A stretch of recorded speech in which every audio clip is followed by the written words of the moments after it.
This is the third in our energy security series. Well, the first two sessions, as some of you are aware, in large part focused on the context and constraints of the current situation, moving from the general contextual one of the first session through to the issues around fossil fuels and the challenges confronting us in both the peak issues in terms of the fuel supply, but also some of the technological opportunities that were coming forward. In this session, though, in some respects, it opens the window to some of the radically new options, as well as revisiting some of the old issues around energy and alternate sources. The word nuclear itself, as I think you are all aware, is somewhat emotionally charged for many. And I suspect we all bring to this particular issue a range of experiences and views. Hopefully, though, we all come to the table willing to challenge and be challenged, and that, in fact, is a large part of what this series is about. But Dr. Collins is Chief of Research at the Australian Nuclear Science Technology Organisation at ANSTO. His career in the organisation began in 1986, and he has previously been a Principal Research Scientist and Director of Materials and Engineering Science. He was appointed to his current role as Chief of Research in 2005. Now, each of the speakers has asked me to actually go for the brief version of the bios, which is a bit hard in all their cases because they've got extensive histories. I will say that Dr. Collins is an applied researcher and a background in surface engineering, and his focus is on developing new technology and adapting it to solving industry problems.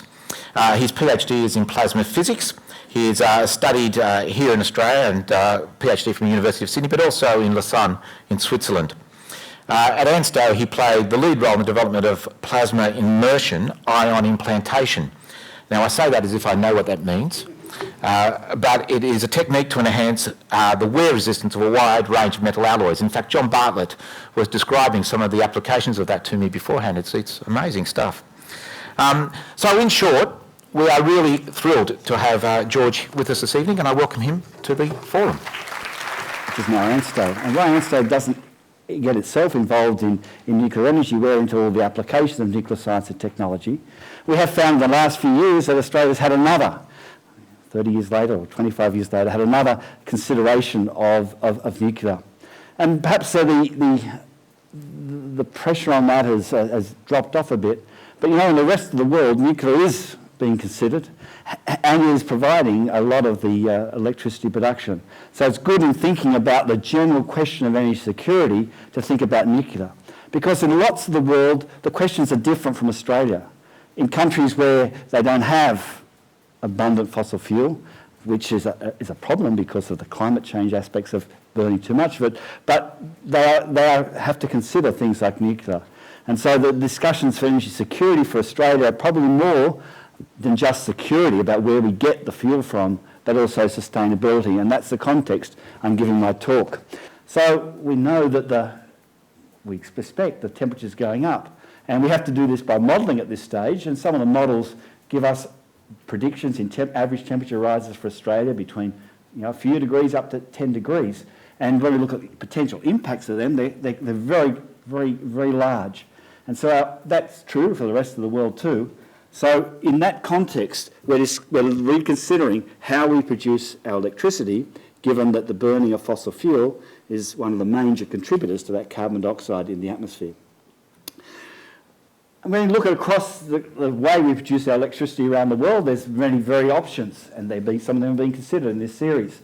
But here we look from Australia through to France, and the ranking from left to right is based on how many grams of CO2 are produced by each country to produce 1 kilowatt hour of electricity. And in Australia, it's large. We almost take a kilogram to produce a kilowatt. It's a nice, easy number to measure. When you go down to the USA, it's about almost half that. Through Canada and France, it's only 5% of that. And that's to produce electricity. And what's the difference? Well, the difference is the mechanisms we use to produce our electricity. And Australia is dominated by coal, followed by gas, and then hydro and renewables down at very small levels, whereas the other countries have much less dependence on coal. Gas is still a fossil fuel, but it produces less carbon dioxide per kilowatt hour of electricity produced. The difference is the amount of nuclear. And look at all the amount of hydro. Denmark is the only one with a significant amount of renewables there feeding into the mix. But one way to reduce the amount of carbon dioxide that we produce as we produce electricity is nuclear, and that's an option chosen by countries such as France. What are the options for us, not just nuclear? Well, clearly an option for about reducing the electricity or the CO2 associated with electricity production is first to reduce the demand. And there are things we can do right now. Conservation, change to solar heating, better building design, just try and use less energy. That's an immediate thing. We can increase renewable use.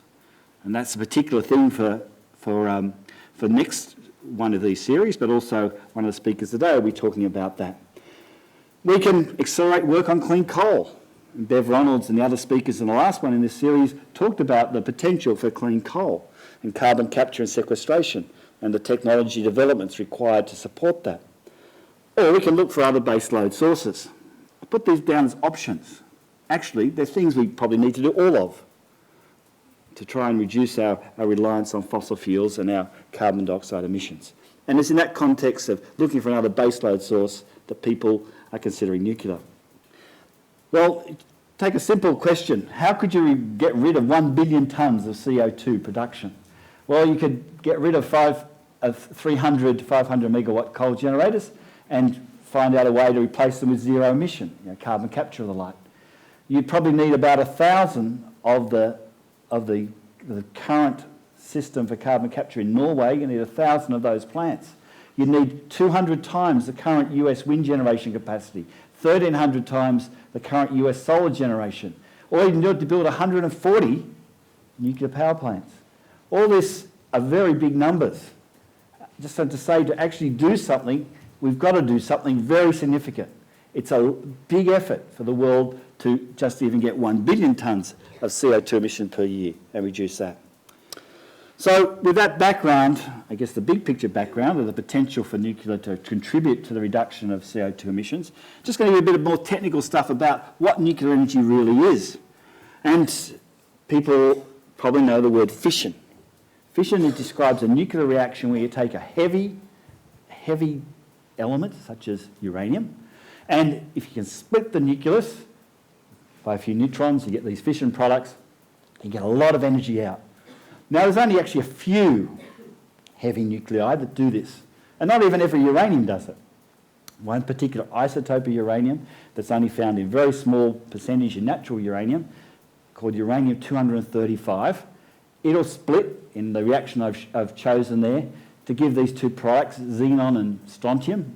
It can split in different ways, I just picked one, and one other neutron, which goes on to keep the reaction going through chain reactions.